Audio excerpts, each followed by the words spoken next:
6h20 agora, e nós estamos aí nessa terça-feira de muito trabalho para você e para nós aqui na televisão, dando sequência aqui ao Bom Dia Rio Branco, com mais um bloco de muitas notícias para você. Como essa agora, olha, bandidos arrombam 2 caixas eletrônicos de uma só vez em Rio Branco. A matéria dele, que se não fosse repórter, com certeza seria policial. Paulo Roberto.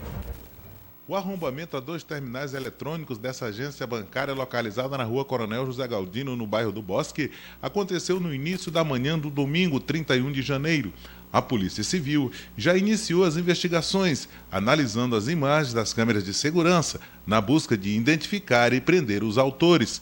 A Polícia Militar, que atendeu a ocorrência, realizou seguidas diligências na tentativa de localizar os assaltantes, mas não obteve êxito. De acordo com informações da polícia, os bandidos levaram uma certa quantidade em dinheiro. O valor exato não foi divulgado. O crime aconteceu por volta de 5h40, já era dia, e a partir desse momento, o momento que foi comunicado, as perícias foram realizadas no local, e a gente está trabalhando na análise das imagens, na identificação dos veículos utilizados, e mais que isso, na identificação dos autores. Embora estivessem com boné, né, camisa manga comprida, a gente já tem algumas informações, inclusive por denúncias, quem poderia ter participado, e com a análise dos veículos também a gente consegue rastrear. A polícia acredita que pelo menos 6 indivíduos participaram da ação, já que as imagens mostram a movimentação de 3 elementos no interior da agência. Na fuga, os bandidos deixaram para trás mochilas e o material usado no crime. Segundo o delegado, tudo pode ajudar para identificar os criminosos. A cena do crime ela é importante para a investigação, a gente tem um retrato do que aconteceu e é um conjunto de provas, um conjunto de evidências que vem sim a trazer a elucidação desse crime. E acredito que esse material, com a coleta digital e outros meios, a gente vai conseguir elucidar. Este foi o segundo caso de arrombamento a caixas eletrônicos registrados em Rio Branco no mês de janeiro passado. A primeira ação dos bandidos ocorreu no dia 3 passado, quando assaltantes invadiram a sede do Senac e arrombaram o terminal bancário. Alcino Júnior não vê ligações nos 2 casos. Essas investigações estão sendo tratadas de forma sigilosa, mas pelos modos operantes a gente acredita que seja outra equipe criminosa, diga-se de passagem, inclusive pela forma de atuação. Bem, 6h22 é um problema do Brasil inteiro, né? A gente assiste, a gente que acompanha os jornais, principalmente esses programas televisivos policiais, a gente vê que o Brasil inteiro sofre com esse mal, as quadrilhas visando os caixas eletrônicos, o sujeito chega lá. E aqui no Acre, pelo menos não estão explodindo ainda, né? Porque nos grandes centros urbanos e até algumas cidades do interior de São Paulo também, o sujeito chega lá com as bananas dinamite, explode o caixa, leva todo o dinheiro. Nesse caso aí ficou até dinheiro lá no chão. Dá para recuperar a imagem aí? Eu vi dinheiro no chão. É muito raro, né? A gente vê dinheiro no chão, o sujeito perde, dinheiro não fica lá muito tempo. Nesse caso ficou porque a pressa dos bandidos, eles acabaram deixando ali no momento de pegar tudo para levar, caiu alguma coisa. Se não estou enganado, era dinheiro que nós vimos ali. É isso aí, ó. Tá aí, ó. Aí é o local onde eles tem a imagem, né? Tem como recuperar? Bom, se não tiver, tudo bem. Eu quero dar um bom dia ao pessoal aí do PSDB, meu querido amigo Manuel Pedro Correinha, secretário-geral da Executiva Regional do partido. Isso porque nós estamos recebendo aqui o Francisco Nazareno, que é o secretário-geral da Executiva Municipal do PSDB, e nós vamos falar daqui a pouquinho com ele, com o Francisco Nazareno, meu querido amigo também, sobre a política local. Novidades, aí o PSDB estava passando por um momento, aí esse momento a imagem, tem dinheiro sim, eu vi mesmo ali, ó, uma notinha de 50 ali caída, era isso mesmo que eu fiquei na dúvida aqui. Mas como eu estava dizendo, o PSDB que passa por um processo tem 3 nomes aí postos para escolher, depois da desistência da professora Socorro Nery, o PSDB debate aí em torno de 3 nomes, um deles o Francenildo Costa, meu querido amigo José Wilson Leão, advogado, e tem um outro Cruz também, que é analista da Receita Federal, que pôs o nome. Aí o PSDB deve decidir isso logo depois do Carnaval. Mais detalhes na entrevista no último bloco do programa com o meu querido amigo Francisco Nazareno. Mais matéria agora de Acrelândia. O prefeito Jonas Dales começa a trabalhar na reforma administrativa com corte de gastos em Acrelândia para manter os custos da cidade. Matéria do Floriano Oliveira. Uma das grandes reclamações dentro do município de Acrelândia diz respeito à situação das ruas no centro da cidade. Os buracos tomaram conta dessas vias e até o momento a prefeitura não dispunha de recursos suficientes para solucionar o problema. Hoje, o prefeito Jonas Dalles deu início à operação que vai tapar todos os buracos de pelo menos 4 avenidas principais utilizando tijolos. O tijolo maciço é um material bastante resistente e, em muitos casos, mais duradouro que o próprio asfalto. O problema dessas prefeituras continua sendo a falta de recursos. Cada prefeito precisa administrar da melhor forma possível, gastando somente o necessário. Do contrário, não consegue manter a infraestrutura da cidade. Estamos aqui realizando esse trabalho tão bem recebido no município, já que nós estamos com o nosso município praticamente 100% asfaltado, a parceria do governo do estado, né? E nós não poderíamos deixar essas avenidas principais do município, né, com esses buracos que estavam acontecendo. Então já estão num grande esforço por parte do município, da prefeitura, para que a gente possa fazer esse tapa-buraco e dar mais conforto aos nossos munícipes. Somente trabalhando no centro de Acrelândia e com recursos próprios, a prefeitura vai precisar de pelo menos 30 mil tijolos. E a buraqueira que tomou conta dessas avenidas está com os dias contados. Para resolver o problema, o prefeito Jonas Dalles manteve extenso diálogo com os vereadores, até conseguir caixa para bancar as despesas que não são baixas. A operação Tapa Buraco hoje está sendo um grande trabalho de avaliação, porque a nossa cidade está 100% contemplada pela Rua do Povo, onde o governador fez um grande trabalho brilhante que deixou a população satisfeita, muito feliz. Aí hoje o centro nosso aqui tem um pouco de buraco, tivemos uma conversa junto com o prefeito e a ideia é de tampar com tijolos e já tem resultado da outra rua de Mundo Pinto. E nós concluindo essa situação aqui, nossa cidade fica perfeita em pavimentação. O próximo passo será a entrega oficial de 98 ruas asfaltadas pelo governo do Acre através do programa Ruas do Povo. Bem, 6h27, a alternativa, né, que o prefeito encontrou para resolver o problema dos buracos. Eu acho até que fica até mais bonito, uma rua toda calçada de tijolo do que de asfalto.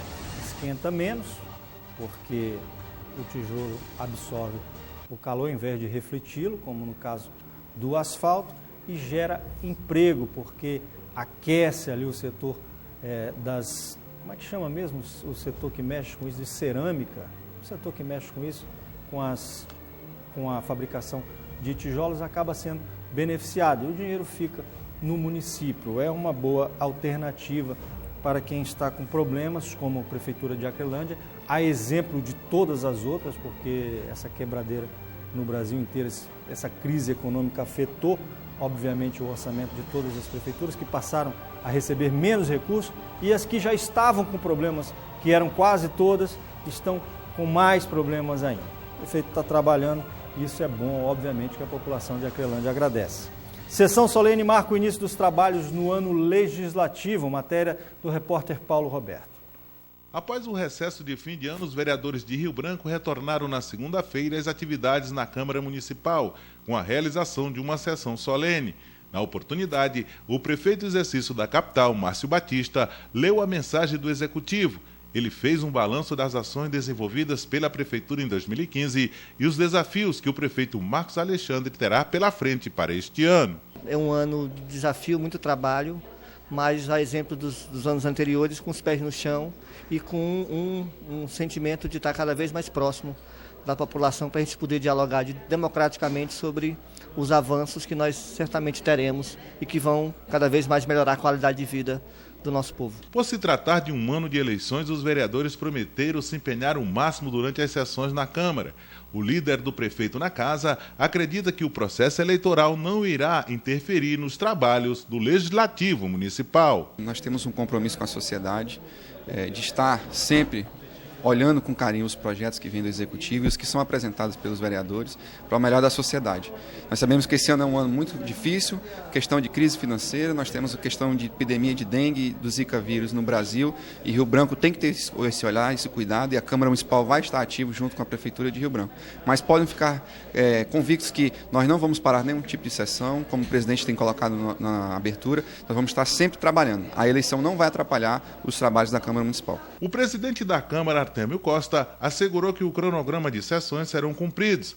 O presidente, inclusive, estuda uma proposta para antecipar o horário do início dos trabalhos no parlamento. Nós estamos com a proposta de trazer as sessões para as 9 horas da manhã também, para que a gente não fique pegando uma parte do dia e uma parte da tarde, seja somente realizada a sessão na parte da manhã.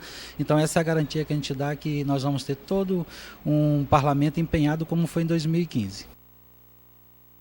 6 horas e 30 minutos. Bom dia a você que está ligando o seu televisor agora aqui no Bom Dia Rio Branco, na TV Rio Branco, canal 8. Muito obrigado pela sua audiência.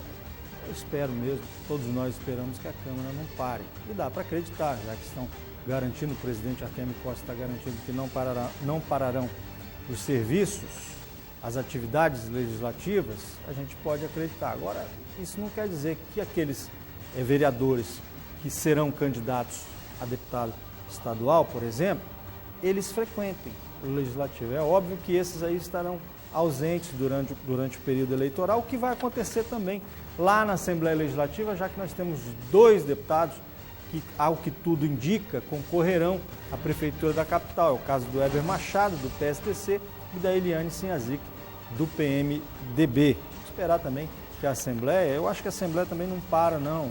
O presidente da Assembleia Legislativa, o deputado Ney Amorim, do PT, já deu declaração dizendo que os trabalhos seguirão normalmente, mesmo com o ano eleitoral. Olha, mesmo com poucos recursos, a Secretaria de Obras de Acrelândia dá sequência à construção de obras que já foram iniciadas. Na verdade, essa matéria aqui nós trocamos aí, pedimos desculpa ao telespectador, porque agora sim que nós vamos ver a matéria do prefeito Jonas Dales, começa a trabalhar na reforma administrativa com corte de gastos em Acrelândia para manter os custos da cidade. Matéria do repórter Floriano Oliveira. As declarações do governador Tião Viana foi algo que causou grande preocupação. O Estado perdeu 33 milhões de reais dos recursos constitucionais divididos com os municípios. Com a queda no fundo de participação dos estados, muitos prefeitos perderam o sono. O que não estava bom pode ficar pior ainda. Acrelândia tem uma economia baseada na agricultura e pouco pode se cobrar do comércio, que enfrenta uma das piores crises. Com mais de 300 funcionários e uma folha de pagamento beirando R$1 milhão, a alternativa é diminuir gastos, cortar salários dos cargos de confiança e dispensar a mão de obra que vem da terceirização. Tudo isso para não demitir. Já está refletindo nas prefeituras, né? Nessa mesma proporção também caiu o nosso FPM, né? E aí a gente está nos adequando com o recurso que está vindo. Não, se não der de ter 2 funcionários, vamos ter 1, mas temos que adequar à realidade do país, das cidades. Então, estamos cortando. Quando o prefeito tomou conhecimento de que os repasses constitucionais haviam sido diminuídos em mais de 12%, imediatamente reuniu toda a sua equipe para montar uma estratégia e administrar as contas da prefeitura, levando em conta a redução dos repasses. Assim como a Acrelândia, os demais municípios atravessam dias difíceis, inclusive Rio Branco, a capital, que ano passado precisou de um aporte financeiro equivalente a R$111 milhões para poder sanar seus compromissos. O governador Tião Viana atendeu todas as prefeituras em 2015, com um complemento de 274 milhões. Por isso, muitas delas continuam funcionando. É crítico a situação de algumas cidades, como você falou. A nossa situação aqui, graças a Deus, a gente teve a cautela, né? Cortamos, tínhamos que cortar, não supérfluo, mas deu de reduzir um pouco mais e, graças a Deus, até o mês de janeiro já está paga, todos os funcionários já receberam. E daqui para frente também vai ser assim, vamos cortar para poder garantir a folha dos funcionários, para poder o principal, as obras principais do município não parar, a educação, saúde, Nós sabemos que isso aí são prioridade e a gente precisa dar continuidade nisso. Às 6 horas e 34 minutos, vamos de jornal agora, para você ficar informado sobre as principais notícias que vão circular junto com os 5 diários da capital nesta terça-feira, dia 2 de fevereiro. Vou começar aqui pelo Rio Branco, né? Prata da Casa, o jornal aqui que faz parte do Complexo Rio Branco de Comunicação. Viagens aéreas domésticas e internacionais terão tarifas de embarque mais altas. Mais uma notícia de aumento de preço aí para infernizar a nossa vida. Artigo do Narciso Mendes, eis a diferença. O político profissional só pensa nas próximas eleições e os estadistas nas próximas gerações. Aqui a manchete do jornal de hoje, jornal Rio Branco. Fórum no Distrito Federal, Fórum Permanente de Governadores discute medidas contra a crise econômica. O Fórum Permanente de Governadores reuniu nesta segunda-feira, 1ª em Brasília, 25 chefes do Executivo para discutir soluções econômicas comuns a serem encaminhadas ao presidente do Senado, Renan Calheiros, do PMDB.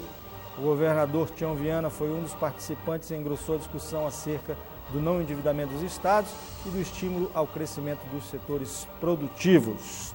Vereadores retomam trabalhos legislativos com leitura governamental. Operação Lares investiga esquema de fraudes em sorteio de casas populares. Postos do Acre têm o 2º maior lucro do país com venda de gasolina. Certidão de óbito de jovem vítima de parada cardíaca aponta overdose. Uma jovem de apenas 17 anos morreu na noite do sábado 30 após sofrer 2 paradas cardíacas a caminho do pronto-socorro.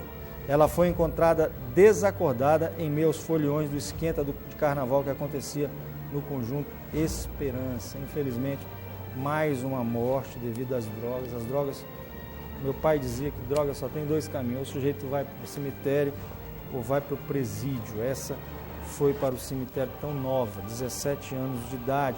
O abuso de drogas levou a essa morte. Infelizmente, lamentável esse fato. O FAC ofertará 30 vagas para o curso de Libras. Seletiva das realezas do Carnaval na Concha Acústica reuniu mais de 3.000 pessoas, é muita gente. Após recesso, deputados da LEAC voltam hoje aos trabalhos. Hoje, na Assembleia Legislativa, retornam lá os debates e com certeza serão acalorados, né? Porque a oposição e situação se digladiam neste momento. Este que é um ano eleitoral e, óbvio, cada grupo, seja da bancada de oposição, da bancada governista, quer puxar a sardinha para sua brasa, defender o atual prefeito ou atacá-lo, faz parte da democracia, que assim seja, e nós ganhamos com esse debate na Assembleia Legislativa. Cigarro ficará mais caro a partir de maio. É uma notícia ruim para quem fuma. Eu não fumo, então para mim não tem nenhum efeito sobre o meu bolso, mas tem gente que fuma e vai pagar mais caro por fumar. Acidente envolvendo 3 veículos deixa 6 feridos na BR-364. Militar leva tiro em tentativa de assalto. Assaltantes acabam presos. São as principais notícias hoje do jornal O Rio Branco. Vamos ver aqui o página 20, o que está nos reservando nesta terça-feira, dia 2 de fevereiro. Tião Viana defende investimentos nas áreas produtivas em Fórum de Governadores. É a manchete do jornal, página 20. Seletiva para a escolha das realezas do Carnaval reúne mais de 3.000 na Concha Acústica, nós já vimos essa matéria. O AB pedirá impeachment de Eduardo Cunha à Câmara e ao Supremo Tribunal Federal. Aliás, é um assinte que esse cidadão, esse Eduardo Cunha, continue presidindo a Câmara de Deputados. Ele que é o terceiro na linha sucessória da presidente Dilma, na linha sucessória da presidência da República, é o terceiro nome, e é um assinte que esse cidadão, todo enrolado na justiça, ele que é lá do PMDB do Rio de Janeiro, o senhor Eduardo Cunha, todo enrolado, já descobriram outras contas, agora tem denúncia, descobriram não, houve uma denúncia, o Ministério Público Federal e a Polícia Federal vão investigar e provavelmente ele tem muito mais do que aqueles 5 milhões que foram inicialmente declarados, 5 milhões de dólares, ele teria mais 2 milhões e poucos de dólares que teriam sido repassados para ele. Então é uma afronta a nós, uma afronta neste momento que o país tem um sujeito terceiro na linha sucessória da presidência da República, todo enrolado e que não sai de lá de jeito nenhum e ninguém toma providência porque o homem é muito poderoso. Vamos aguardar que o senhor Eduardo Cunha seja de fato impeachmentado e que a Câmara tenha legitimidade para conduzir um suposto processo de impeachment contra o presidente Dilma. A ALEAC deve cortar salários e suspender abono de permanência. A Polícia Civil investiga fraudes na concessão de casas populares no Acre. Com anúncio de concurso, Câmara de Vereadores da capital inicia ano legislativo. As principais notícias hoje do jornal Página 20, está aí pertinho de você. Se houver uma banca perto de você, tem um jornal Página 20, assim como tem os demais, o Rio Branco, a Gazeta. É a Gazeta que nós vamos saber aqui quais são as principais notícias de hoje. Polícia troca tiros e evita que bando roube armas do Fórum Barão do Rio Branco. A que ponto chegou aí a ousadia dos bandidos, né? A matéria da Lenilda Cavalcante: policiais que prestam serviço de segurança no Fórum Barão de Rio Branco agiram rápido para evitar que um bando armado roubasse o local. 3 homens armados chegaram a invadir o fórum na madrugada de domingo 31 por volta das 2h30 da madrugada. O objetivo seria arrombar a sala onde estão depositadas as armas apreendidas e que são peças de processos criminais. Perto da sala, policiais os interceptaram e trocaram tiros com o trio. Um deles se feriu, mas todos conseguiram fugir com a ajuda de um quarto envolvido. O criminoso ferido foi preso horas depois no pronto-socorro.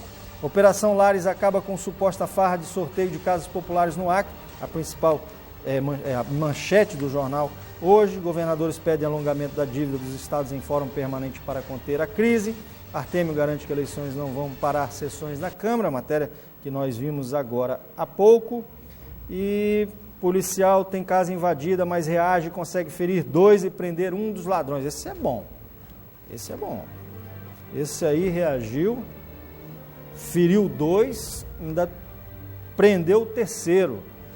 Meu amigo, querer invadir casa de policial, o sujeito está lá, está armado, preparado, acostumado a lidar com a bandidagem, é nisso que dá.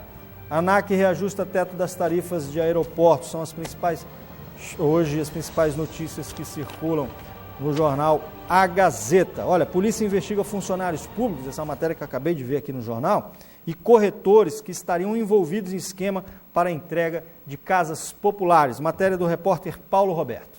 A Polícia Civil e o Ministério Público do Acre realizaram na manhã de segunda-feira a primeira fase da Operação Lares.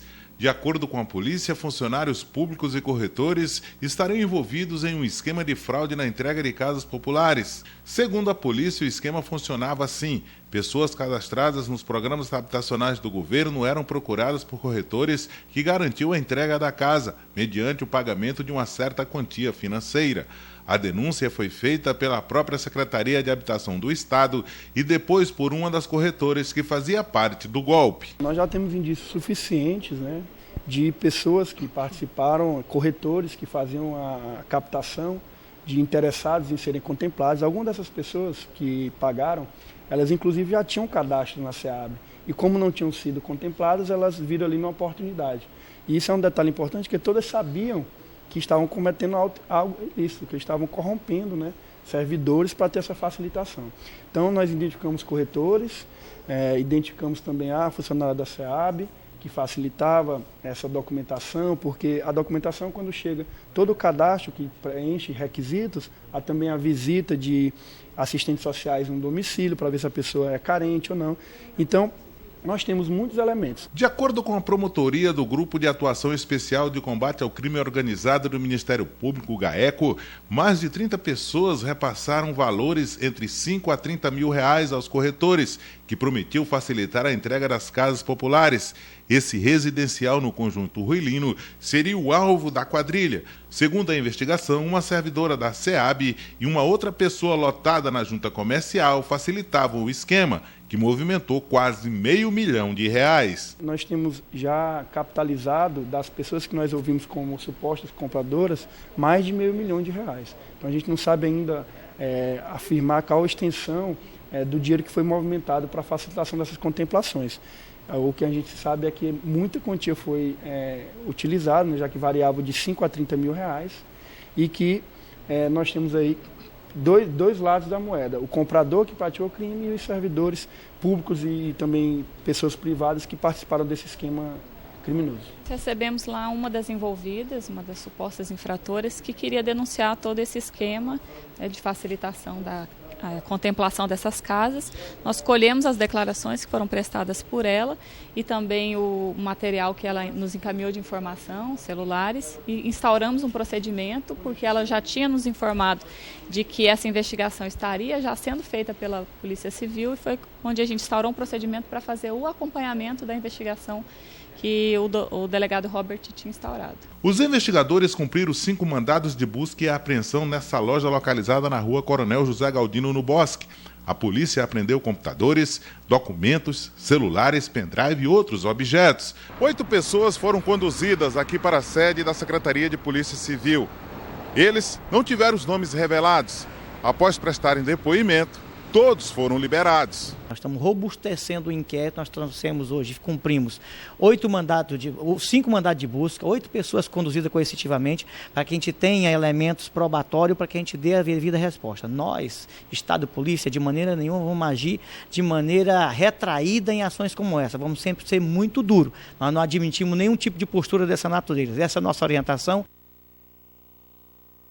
6 horas e 45 minutos, o sujeito se prevalece do cargo que ocupa na estrutura administrativa do Estado para cometer esse tipo de ilícito. Como diria o Boris Casoy, isso é uma vergonha mesmo. São pessoas, essas casas eram destinadas a pessoas de baixa renda, eles estavam negociando até R$30 mil o valor para poder colocar alguém lá. Com certeza, se tem R$30 mil é porque precisa bem menos do que aqueles que estão na fila de espera, licitamente, de forma paciente ali, esperando a sua oportunidade de ter uma casa própria. Uma vergonha, tem que botar esse povo todo na cadeia. O prefeito consegue verba da saúde para Rio Branco. O prefeito Marcos Alexandre, que estava acompanhado do secretário de saúde de Rio Branco, Antônio Almeida, e de planejamento, Janete Santos, comemorou o resultado positivo de reunião. É aqui uma das principais notícias hoje do jornal A Tribuna, desta terça-feira, dia 2 de fevereiro. Governadores debatem crise durante fórum. Vivo lidera ranking de reclamações no PROCON do Acre. A Vivo S.A. é responsável por 8,95% das reclamações no PROCON do Acre no ano passado, o que representa 1.799 atendimentos. Esses dados foram consolidados pela Senacom. Só que aí tem um detalhe, né? Não é porque a Vivo lidera o ranking das reclamações no PROCON do Estado que seja a pior operadora. Caiu o meu roteiro aqui, mas já eu pego. Pode deixar, Fred, que eu pego. Não quer dizer que seja a pior operadora. É porque a Vivo é a mais utilizada no Estado. E, obviamente, se há um maior número de pessoas utilizando a Vivo, ela vai ser mais reclamada. Não estou defendendo a Vivo, não. Eu só estou falando em questão de proporção. É a lógica, obrigado, Fred. É a lógica matemática da coisa. Agora, que as outras operadoras, por serem menos reclamadas, são boas ou são melhores que a Vivo, aí fica a critério de quem já usou, como eu, as outras operadoras também. São todas ruins e é um serviço que deveria melhorar em todo o Brasil, e eu não sei por que se debate tanto. O senador Jorge Viana já disse que era uma bandeira de luta dele, o Gladson Cameli também falou que entraria nessa questão, e eu não entendo por que nós temos serviços tão ruins no Brasil de telefonia e de serviços de internet, aquele internet móvel banda larga, e ninguém toma providência em relação a isso, sendo que nós pagamos uma das maiores tarifas do mundo, tanto pela telefonia, o serviço de telefonia fixa e móvel, quanto pela internet banda larga e móvel também. Corretores e servidores são acusados de fraude na concessão de casas. Câmara reabre trabalhos com desafios em tempo de crise. Ney Amorim, presidente da ALEAC. Assembleia conterá despesas sem diminuir ritmo de trabalho. E aqui, uma foto do governador, aqui com o abre alas do Bloco Anos Dourados, o Carnaval Solidário, o Baile da Fantasia, realizado no sábado 30, numa parceria do Acre Solidário e AFA Jardim, conseguiu arrecadar mais de 500 quilos de alimento, mais de meia tonelada. A primeira-dama Marlúcia Cândida com o governador Tião Viana e o filho durante o baile, aqui no jornal A Tribuna de hoje. Agora o último dos nossos diários aqui, desta terça-feira. A polícia investiga esquema de R$500 mil no programa Minha Casa Minha Vida. Prefeitura apoia plantio de milho com melhorias nos ramais. Governadores discutem a crise e 3 indivíduos trocam tiros com policiais militares em invasão do Fórum do Centro. As principais chamadas aqui, as principais notícias do jornal Opinião, que circula nesta terça-feira, dia 2 de fevereiro. Novo presidente do Sindicato dos Servidores Municipais é empossado em solenidade realizada na CEMURB. Matéria do repórter Paulo Roberto. O servidor público administrativo há 28 anos, Marquinhos Gama, foi impostado novo presidente do Sindicato dos Servidores Municipais de Rio Branco durante a manhã de segunda-feira. Marquinhos Gama vai comandar o sindicato pelos próximos 4 anos, em substituição a José Augusto. Este ano já está garantido, em janeiro agora, foi o piso dos agentes de saúde. Nós temos a recomposição salarial do grupo dos técnicos em fevereiro. Os professores e coordenadores de escola têm um aumento da gratificação. Servidores da área técnica e de nível superior da área da saúde têm aumento durante o ano. E a data base, que é em maio, não vamos antecipar por conta do período eleitoral, vamos já passar para a gestão pública todas as reivindicações para que possamos, ao longo deste ano, ver o que pode ser possível ser colocado em prática. O ex-presidente José Augusto, que comandou a instituição sindical por 7 anos, afirmou que deixa o cargo com a certeza do dever cumprido, em prol da categoria. A nossa avaliação é positiva, é uma avaliação que nós fizemos todos os debates possíveis e impossíveis para que a gente pudesse elevar as melhoras e as conquistas dos trabalhadores. Nós participamos do momento histórico no município de Rio Branco, que foi a mudança de regime.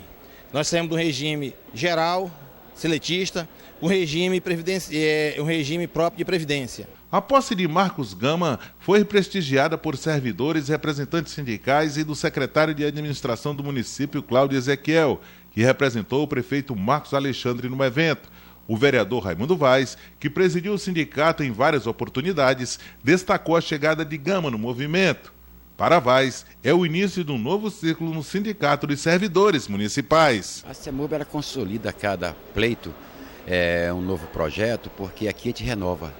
E o nosso candidato hoje é uma renovação. O Marquinho ele foi preparado ao longo dos anos para dirigir bem a CEMUB, porque a escola aqui é assim, vai preparando aqueles que pretendem dirigir o sindicato. Porque não pode mais a CEMUB voltar no tempo, ela tem que avançar mais ainda. Por isso que nós estamos sempre preocupados em preparar pessoas para dirigir bem a instituição, a entidade e colocar o sindicato onde ele merece. Em 6h52, já se encontra aqui conosco meu querido amigo Francisco Nazareno, ele que é secretário-geral da Executiva Municipal do PSDB, e vai falar aqui no próximo bloco sobre as investidas, as atividades do partido para a escolha do nome que vai disputar a prefeitura da capital neste ano. Em outubro teremos eleições, o PSDB provavelmente apresentará seu nome, eu vou confirmar aqui com o Nazareno daqui a pouquinho, você aguarda, por gentileza, a nossa entrevista. Antes do intervalo, vou lembrar você que vai tirar sua habilitação, temos Autoescola Vitória hoje, vai tirar sua habilitação, ou seu filho, ou um sobrinho, ou a namorada, o namorado, o noivo, a noiva, a esposa, o marido. Você vai lá na Autoescola Vitória, você tem lá as condições para você fazer, com uma equipe extremamente treinada, a melhor equipe de instrutores de trânsito para você. Cadê as imagens da Autoescola Vitória? Não estava no ponto, não? Eu fico falando aqui, o sujeito não vê as imagens da Autoescola Vitória, fica só olhando para mim, garoto propaganda da Autoescola. Não, Francisco? Você vai lá na Autoescola Vitória, daqui a pouquinho a gente tem um telefone, eu preciso do telefone da Autoescola Vitória para o pessoal começar a ligar daqui a pouquinho. Aí o pessoal já vai abrir a autoescola e você vai memorizando, anota esse telefone aí que nós vamos colocar na tela. A hora que o Neto conseguir colocar as imagens aí, você vai ver. A Autoescola Vitória dispõe de uma frota de carro toda renovada. Todos os veículos automotores tem ar-condicionado, eles estão climatizados, os carros aí, agora sim, ó, 3223-5602, toda a frota renovada, são carros novinhos, seminovos, aí alguns até com motor um pouco mais potente do que 1.0, ao contrário das outras escolas. Você que vai ter um carro, vai comprar um carro mais potente, já vai se acostumando, já vai fazendo aula neste veículo. Tem as motocicletas para você que vai tirar aí a sua carteira de habilitação. É A, não é não, Fred? A, né? É porque eu tenho B. B é só passeio. Francisco tem. Você tem, Francisco? B e A também?